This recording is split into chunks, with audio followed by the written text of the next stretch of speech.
జై శ్రీమన్నారాయణ. నేను మీ icon astrologer Gattupalli Suresh Babu. అయితే మన ఛానల్ ఏదైతే ఉందో ఈ ఛానల్ చూస్తున్నటువంటి ప్రతి ప్రేక్షకులు కూడా జై శ్రీమన్నారాయణ. అలానే ఈ ఛానల్లో కొత్తగా మొదలు పెట్టడం అనేది ఒకటి జరుగుతూ ఉంది. అయితే బ్రాడ్కాస్ట్ కూడా ఈ ఛానల్లో మొదలు పెడుతున్నారు.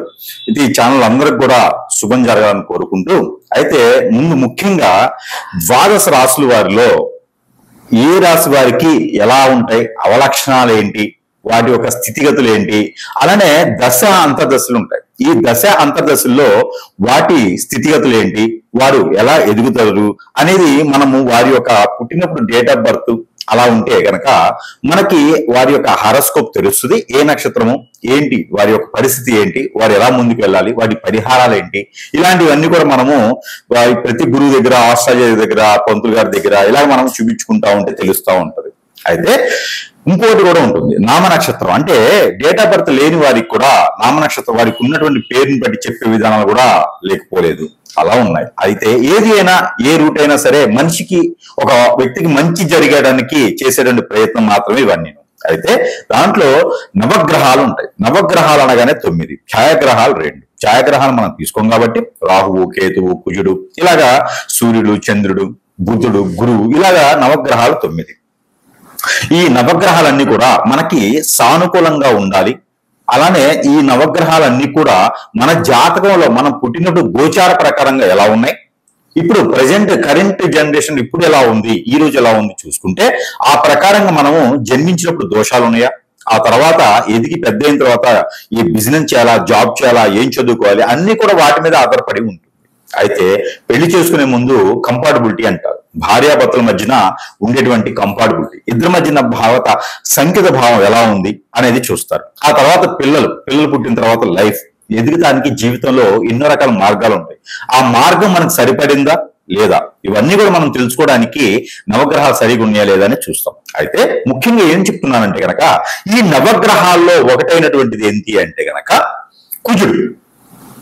జీవితంలో అన్ని గ్రహాలు ముఖ్యమైనవే, కాకపోతే ఒక్కొక్క గ్రహానికి సంబంధించి ఒక్కొక్క విధానం ఉంటుంది. దాంట్లో ఒకటి కుజుడు. కుజుడు ఏం చేస్తాడు అంటే పెళ్లిలోని కంపాటబిలిటీ, మన జాతకంలో కుజుడు ఏ ఒక స్థానంలో ఉన్నారు, ఏ రాశిలో నుంచి ఏ రాశి వరకు స్థానంలో ఉంటే వారికి ఏ గ్రహం శుభం అశుభ దృష్టి ఉంటుంది, ఏ స్థానంలో కుజుడు ఉండడం వల్ల ఎలాంటి లోపాలు ఉంటాయి, వాటి పరిష్కారం మార్గాలేంటి, ఈ దశగా మనం గమనించినట్లయితే కనుక ద్వాదశ రాశుల్లో ఒకటైనటువంటిది సింహరాశి. ఈ సింహరాశి వారికి ఏ దోషాలు ఎక్కువగా బాధిస్తాయి, ఏ దోషాలు ఎక్కువగా పోతాయి, ఏ దోషాలు ఎక్కువగా మిశ్రమంగా ఉంటాయి అని మనం చూసుకున్నట్టయితే ఈ యొక్క నవగ్రహాల్లో ఒకటైనటువంటి కుజుడు. ఈ కుజుడు ఈ యొక్క సింహరాశి వారిని ఎలా మంచిగా ఉంటుంది, ఎలా బాధిస్తాడు అనేది చూసినట్టయితే కనుక కుజుడు సింహరాశిలో గోచార ప్రకారంగా మనం జన్మించినప్పుడు కుజుడు కనుక సింహరాశిలో ఉన్నట్టయితే కనుక వారికి కోపం ఎక్కువ ఉంటుంది, ముక్కోపి అంటారు, మొహమ్మని చెప్పేస్తూ ఉంటారు. అలానే సింహరాశిలో వారికి ఉండగానే మానవులుగా గంభీరంగా ఉంటారు. సింహరాశి వారు ఒక్కరి ఇంట్లో పుట్టినా కూడా ఎవరు ఏ పని చేసే అవసరంలా మొత్తం వారే మేనేజ్ చేసేస్తారు. అందుకని సింహరాశి వారితో కొంచెం జాగ్రత్తగా ఉండాలి మనం, ఎందుకంటే వారు చాలా మంచివారుగా ఉంటారు కాబట్టి. ఆ సింహరాశిలో వారికి జన్మించినప్పుడు గనక కుజుడు గనక స్వస్థానంలో, అంటే జన్మించినప్పుడు చంద్రుడు కుజుడు కలిసి ఉన్నారా, ఖచ్చితంగా లగ్నం కూడా అదే అయిందా, ఇంకా మీ పని ఎలా ఉంటుందంటే ముక్కోపి అంటారు. అంటే ఎవరైనా మాట్లాడితే వాడిని ఖచ్చితంగా కొట్టాలనిపిస్తుంది, మీరు కొట్టారు, అందుకని అంత ముక్కోపి అంటారు అన్నమాట. వాళ్ళని కోపం ఎక్కువగా ఉంటది. మీ దగ్గర మీకు నచ్చని విషయం కానీ, మీకు పడని విషయం కానీ, ఏదైనా ఎవరైనా మాట్లాడినా, చెప్పినా, చేయమన్నా కూడా మీకు మంచి కోపం వస్తూ ఉంటుంది అన్నమాట. మీరు డ్రైవింగ్ లాంటివి చేయకండి, చాలా కోపం వస్తుంది. ఎక్కువ జర్నీ చేయకూడదు మీరు. అలానే ఎదుటి వాళ్ళతో మార్కెటింగ్ రంగాలు లాంటివి చేయకండి. ఏదైనా ఓన్ గా చేసుకోండి, బిజినెస్లు కానీ, ఏదైనా చిన్నగా చేసుకున్నటువంటి వ్యాపారాలు కానీ చేసుకోండి. అంతేగాని జాబ్ పరంగా కూడా మీరు పెద్దగా ప్రయత్నం చేయకండి. ఏదైనా చేయాలనుకుంటే విదేశాలకు వెళ్ళాలనుకుంటే కనుక గల్ఫ్ కంట్రీస్ ప్రయత్నం చేయండి. కుజుడు మీకు మంచి లాభాన్ని ఇస్తారు. గల్ఫ్ కంట్రీస్ ప్రయత్నం చేస్తే 16 కంట్రీల్లో ఏ కంట్రీకి వెళ్ళినా కూడా మీకు అన్ని రకాల డబ్బు ఆదాయాన్ని సమకూరుస్తారు. మీరు చూడటానికి ఎలా ఉంటారంటే కనుక ఎర్రనిగా కోలముఖంతో ఉండేసి, ఎప్పుడు కూడా కోపంగా ఉండేసి నారదుల వారిలాగా కనిపిస్తారన్నమాట చూడటానికి. నారదుల వారు ఎలా ఉంటారో చాలా మంది తెలియకపోవచ్చు, అలాగే కనిపించే విధంగా ఉంటారు. కాబట్టి వారు చూడటానికి ఆహ్లాదకరంగా, ఆనందంగా కనిపిస్తారు. మనిషిని చూస్తే అట్రాక్ట్ కనిపిస్తారు. కానీ కోపం, ఎక్కువ కోపం వస్తుంది. అదొకటే సిమ్టమ్. మీకు ఎక్కువ కోపం వస్తుందంటే మీకు కుజుని లోపం ఉంది. అలానే వీరి ఆలోచనలు ఎలా ఉంటుందంటే ఫాస్ట్ గా డెసిషన్ తీసుకుంటారు. ఇప్పుడు ఏదైనా ఒక కార్యక్రమం చేయాలి, ఒక పని చేయాలి, ఏదైనా శుభకార్యం చేయాలి, ఏదైనా వ్యాపారం పెట్టాలి, అలానే వ్యాపారం ఒకటే కాకుండా ఏదైనా విదేశాలకు వెళ్ళాలి అనుకుని మీరు ఏదైనా మైండ్ లో పడింది ఆలోచన అంటే దాన్ని వెంటనే అమలు చేస్తారు. దాంట్లో లాభం వస్తుందా నష్టం వస్తుందా అని చూడరు. ఎదుటి చెప్పారు కదా మనం ఆలోచిద్దాం కదా అని చూడరు.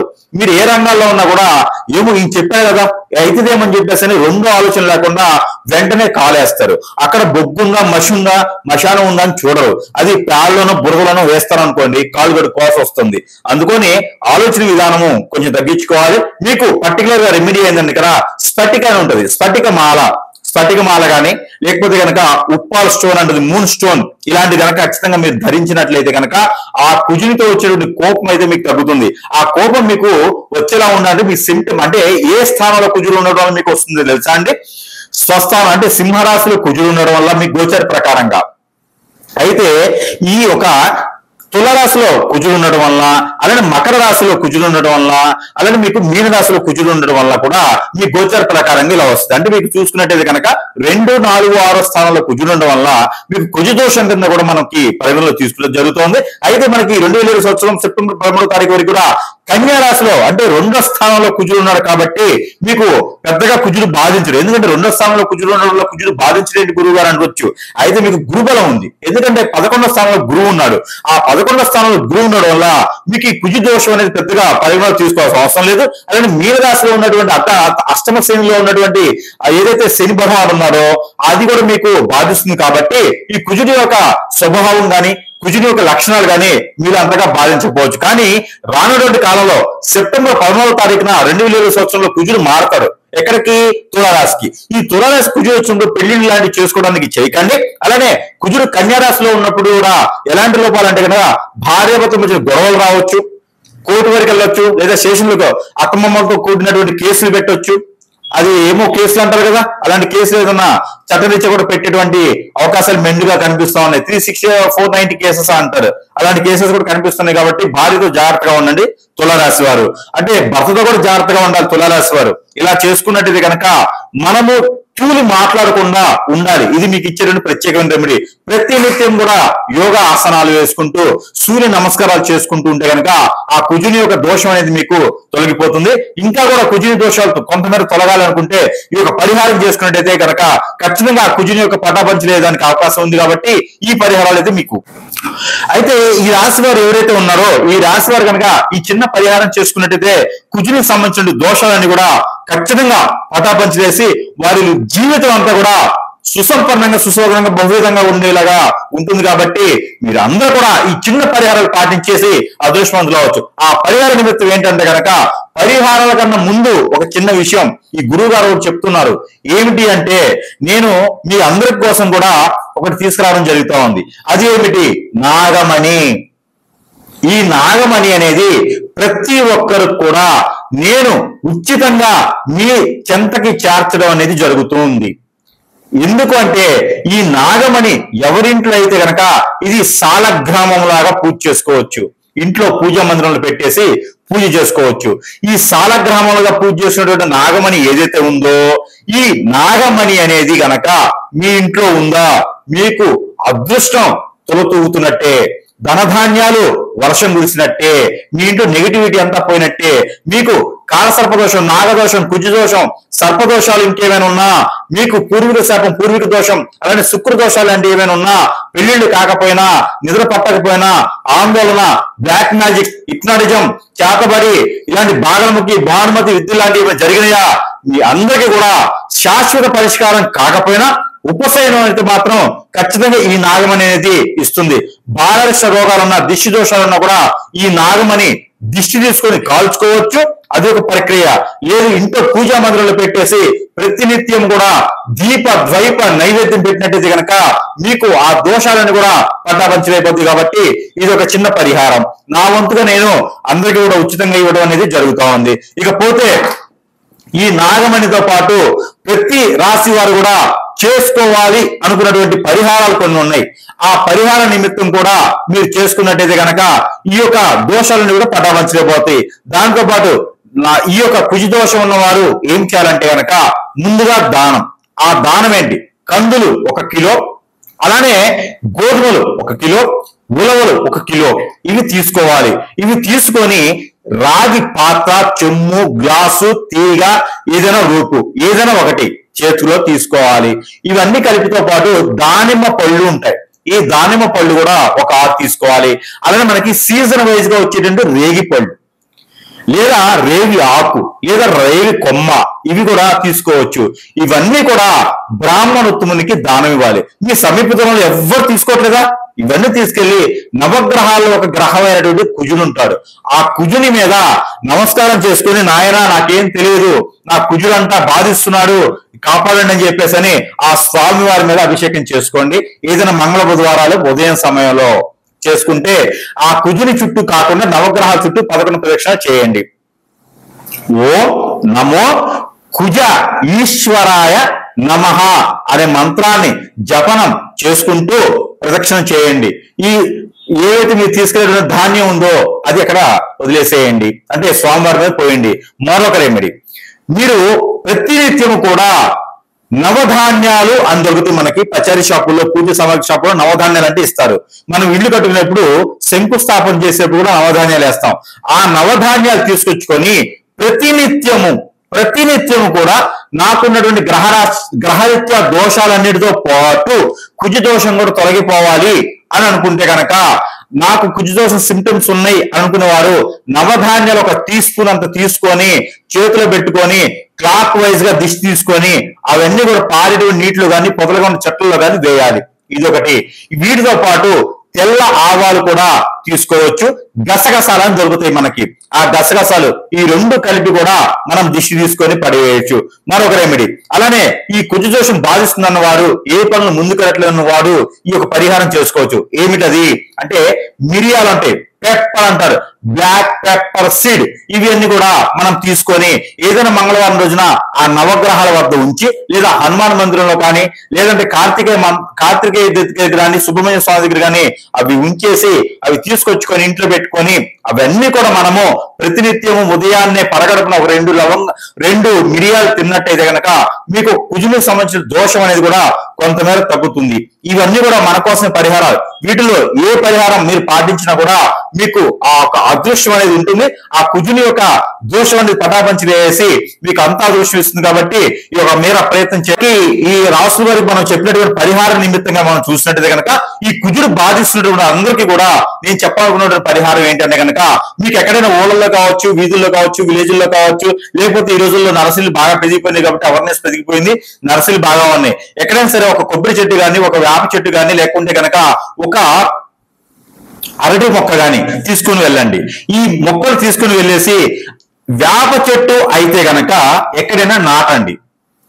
లేకపోతే కొబ్బరి చెట్టు కానీ, అరటి చెట్టు కానీ ఉంటే దానికి 9 పోగులు తెల్లదారం తీసుకోండి. 9 పోగులు వేయాలి. ఈ తెల్లదారం ఎలా ఉండాలి అంటే గనక చెప్తా వినండి. మన హైట్ ఎంత ఉంటామో, నేను 5'5", అలానే అందరూ అలా ఉండాలని లేదుగా, ఎవరి హైట్ తగ్గట్టు వారు ఉంటారు.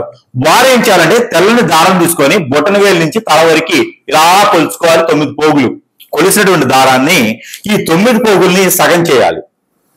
సగం చేసి దానికి పసుపు, గంధం, అలానే కుంకుమ 3 రాయాలి. ఈ రాసినటువంటి దారాన్ని ఈ ఒక కొబ్బరి చెట్టు కానీ, అరటి చెట్టు కానీ కట్టండి. అంటే ఆ మటకి కట్టేసేయండి. కట్టేసి ఆవు పాలు, ఆవు నెయ్యి కలగలిపినటువంటి పన్నీరు, కుంకుమ పువ్వు కలగలిపి ఆ పాదిలో పోయండి. అలా చేసి ఆ కర్పూరంతో వెలిగించినటువంటి దీపారాధన కావచ్చు, కొబ్బరి నూనెతో చేసినటువంటి దీపారాధన కావచ్చు, చేయవచ్చు. ఇలా చేసినందు వలన మనకి ఆ కుజ దోషానికి సంబంధించిన నివారణ తగ్గుతుంది. పెళ్లి కానటువంటి వారు పెళ్లి అవుతుంది. భార్యాభర్తలు పెళ్లి విడిపోతారే, వాళ్ళు కూడా కలిసి ఉంటారు. కాబట్టి ఈ పరిహారం ఖచ్చితంగా చేయండి. దానితో పాటు ఇంకో పరిహారం ఏమిటి అంటే, పిల్లలు ఎవరికైనా పుట్టట్లేదా, కుజదోషం బాధిస్తుందా, ప్రెగ్నెన్సీ ఫెయిల్ అవుతుందా, ఇలాంటి వారు ఎవరైనా ఉంటారా? ఉన్నారు. అయితే మీకు ఈ పరిహారం ఏంటంటే, పాలు 1 గ్లాసు, కండ చక్కెర కొంత, తేనె ఒక 2 టీ స్పూన్లు, కుంకుమ పువ్వు ఒక 10 గ్రామ్స్, అలానే మీకు గసగసాల పౌడర్ 1 టీ స్పూను, వీటితో పాటు తుమ్ము బంక కానీ బాదం మొక్క కానీ 1 టీ స్పూను తీసుకొని, వీటితో పాటు ఆవు నెయ్యి, ఆవు పాలు, కిస్మిస్ గ్రైండర్ పట్టాలి. ఈ గ్రైండర్ పడితే వచ్చేటువంటి పేస్ట్, బాదము, జీడిపప్పు ఇవి కూడా గ్రైండ్ చేసి వచ్చేటువంటి పేస్ట్, ఇవన్నీ కూడా పాలలో కలిపేసి రావి చెట్టు, ఈ రావి చెట్టు దగ్గర పాదిలో, రావి చెట్టు మొదట్లు అంటారు కదా, అక్కడ ఒక గురువారం రోజున ఉదయం సమయంలో చేయాలి. సాయంత్రం 5 లోపే ఇది అయిపోవాలి. అంటే ఉదయం సమయం చూసుకుంటే చాలా మంచిది. ఏదైనా గురువారం రోజున, అందులో ఏకాదశి గాని ద్వాదశ పౌర్ణమి ఉన్నటువంటి గురువారం రోజున మీరు ఈ పాదులు గనక ఈ పాలు చుట్టూతో తిరుగుతూ, చెట్టును తాకండి, చుట్టూ తిరుగుతూ గనక ఇవి పోయాలి. దాని తర్వాత ఒక 3 చెంబులు నీళ్లు ఆ పాదులను పోయాలి. పోసేసి దీపారాజన చేయాలి. ఎట్లా? నూనె, ఏ నూనె అంటే కొబ్బరి నూనెతో దీపారాజన 2 ఒత్తులేసి మట్టి ప్రమిదిలో చేయాలి. ఇలా చేసినట్లయితే గనక మీకు పిల్లలు పుట్టేటువంటి అవకాశం మెండుగా ఉంది. ఇది పెళ్లి అయిన వారికి మాత్రమే ఈ పరిహారం. కుజదోషం బాధిస్తుందని వారికి ఈ పరిహారం చేసుకోవాలి. దీంతో పాటు మరో పరిహారం కూడా ఉందండి. ఇది ఏంటి? కుజదోషం బాగా మీకు ఇబ్బంది పెడుతుందా? ఆరోగ్య సమస్యలు ఉన్నాయా? అయితే మీరు ఈ పరిహారం చేసుకోండి. ఏమిటి అంటే, ఆవుకి ఆకుకూరలు తినిపించడం, ఆవుకి గోధుమ రొట్టెలు తినిపించడం. అది ఎలాగా? బెల్లంతో కలిగినటువంటి గోధుమ రొట్టెలు ఆవుకు తినిపించడం ద్వారా మీకు ఈ కుజదోషం తగ్గేసి ఆరోగ్య సమస్యలు, స్క్రీన్ సమస్యలు, ఆస్తమా లాంటి సమస్యలు, బ్లడ్ రిలేటెడ్ సమస్యలు కూడా మీకు తొలగిపోతాయి. కాబట్టి ఈ మార ప్రయత్నం చేసి అదృష్టవంతులు అవ్వచ్చు. చూసారా ఎన్ని పరిహారాలు ఉన్నాయో మీకు? ఈ పరిహారాన్ని కూడా పాటించుకుంటే ఖచ్చితంగా మీకు కుజదోష నివారణ అయితే జరుగుతుంది. కాబట్టి ఈ పరిహారాన్ని చేసుకుని అదృష్టవంతులను కోరుకుంటా ఉన్నాను. జై శ్రీమన్నారాయణ. అయితే మనకి ఈ కుజదోషమే ఒక పక్క నుంచి నన్ను బాధిస్తా ఉంది స్వామి, అలానే మనకి ఇంట్లో కూడా నాకు ప్రాబ్లమ్స్ తాగాడింది, ఇంట్లో వెళ్తే ప్రశాంతంగా ఉండలేకపోతున్నాను అనుకుంటున్నారు ఎవరైనా? ఇంట్లో కూడా నాకు అసలు అర్థం కావట్లేదు. బయటకైతే ఈగల మూత, అంటే ఇంట్లో ఈగల మూత, బయట పలకల మూత, నాకేంటో 2 ఈగల మూతలే ఉన్నాయని ఎవరైనా బాధిస్తున్నారా? ఇబ్బంది పడుతున్నారా? వద్దురా బాబు, సంసార జీవితం ఎక్కడైనా వెళ్ళిపోవాలనిపిస్తుందా? మీ అందరికీ పరిష్కారం ఉంది. ఇంట్లో అశాంతి ప్రశాంతత లేకుండా ఉంది, అలానే మీకు కుజదోషం కూడా బాధిస్తూ ఉంది, అందరూ దూరం అయిపోతున్నారని ఎవరైనా బాధపడుతున్నారా? మీ అందరికీ కూడా పరిష్కార మార్గం, ముందు ఇంటిని చూసుకోండి. అంటే ముందు ఇల్లు చూడండి, తర్వాత ఇల్లాలు చూడండి మన సామెత అన్నట్టుగానే, అది వాస్తవం, సామెత కాదు, మన పెద్దవాళ్ళు మామూలుగా చెప్పరు కదా. అలానే ఇల్లు చూడాలి, ఇల్లు చూసిన తర్వాత మన భార్యను చూసుకోవాలి. అలానే ఇల్లు బాగుంటే అందరూ ప్రశాంతంగా ఉంటారు. కాబట్టి మన ప్రపంచం అంతా కూడా ఇంటిలో నుంచే మొదలవుతుంది. మనం ప్రశాంతంగా ఉండేటువంటి జీవితం ఇంట్లోనే ఉండాలి. కాబట్టి అక్కడ ప్రశాంతంగా ఉంటే అంతా ఉంటుంది. కాబట్టి మీ అందరికి ఒక చిన్న పరిహార నిమిత్తంగా ఒకటి నా వద్ద ఉంది. అది ఏంటి అంటే కనుక, ఇదే నాగమణి, సారీ అండి, ఇది గుర్రపు నార. ఈ గుర్రపు నార అంటారు, ఇది అందరికి తెలిసిందే. గుర్రపు నార, ఇది గుర్రంని మనకి గుర్రానికి కాలికి పెడతారు. ఇలాగా 6 హోల్స్ ఉంటాయి, దానికి కొడతారు అన్నమాట, మేకులతో కొడతారు కాలికి. లేకపోతే గుర్రము పరిగెత్తలేదు, అది వెళ్ళలేదు అనమాట. ఇలాంటి నారాలు గుర్రానికి పెడతారు, చెప్పుల్లాగా మనం వేసుకుంటాం కదా, అలా కాలికి పెడతారు.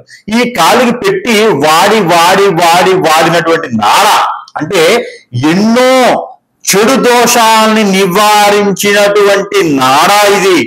ఈ నాడాని గనక మనము ఇంటికి పెట్టితే, సింహద్వారం లోపల వైపున బయట వైపున ఈ నాడాని కనుక ఇట్లా యూ షేప్ లో గనక పెట్టి ఉంటే గనక మనకి ఎలాంటి చెడు దోషం, కాలసర్ప దోషం, నాగదోషమే కాదు, నవగ్రహాలు ఎలాంటి దోషం కూడా మన ఇంట్లో గడప దాటదు. అలానే మన ఇంటికి ఎవరైనా చెడు ప్రయోగం చేసిన శత్రు బాధ ఈ రోజుల్లో ఎవరు ఎలా ఉంటున్నారో చెప్పలేకపోతున్నాం. అలాంటిది ఏదైనా మనకు తెలియకుండా తెలిసి ఏదైనా మనల్ని ఇబ్బంది పెట్టాలని చెడు ప్రభావం ఏదైనా ఎవరైనా చేయించాలనుకున్నా కూడా, ఎందుకంటే చేసేటువంటి స్వాములు ఈ మధ్యన ఎక్కువైపోయినారు. అయితే ఊరికనే డబ్బులకి చేసేస్తూ ఉంటారు కదా, ఏదో మంత్రం నేర్చుకొని, అలా వల్ల మనకి ఇబ్బంది కలుగుతూ ఉంటది. అవన్నీ కూడా మన గడప దొక్కకుండా ఉండాలంటే కనుక ఈ గుర్రం నాడ నేనేం చేస్తా, ఇలా ఇవ్వను, దీనికి ఒక బంధన ఏర్పాటు చేసి దారంతో ఆ బంధనతో పాటు మంత్రోచ్చారణ చదివేసి ఆ ఇంటికి ఎలా అయితే సుఖంగా ఉండాలని చూస్తామో అదే సుఖంగా ఉండేసరికి గుర్రపు నాడ అనేది మేము ప్రేమ కట్టించి బంధన చేసి ఇవ్వడం అనేది జరుగుతూ ఉంది. ఇది కూడా మీకు వద్దకే, అంటే మీ చెంతకే సరసమైనటువంటి ధరల్లోనే మనం అందుబాటులో ఉంచాం కాబట్టి ఎవరికైనా అవసరం ఉంది, ఇంట్లో ప్రశాంతత లేదనుకుంటే కనుక ఇది కూడా మీ చెంతకి మేము చేరుస్తాం కాబట్టి ఎవరైనా కావాలనుకున్న వారు మమ్మల్ని సంప్రదించవచ్చు. అలానే గుర్రపు నడ పెట్టుకోవడం వల్ల అందరికీ అదృష్టం ఇంట్లో బాగుంటుంది. పిల్లలు, జల్లలు, పెద్దలు అలానే అన్ని కూడా మీకు సుఖంగా ఉండేందుకు అవకాశం ఉంటుంది కాబట్టి ఈ మేర ఎవరికైనా కావాలనుకున్న వారు సంప్రదించవచ్చు. జై శ్రీమన్నారాయణ.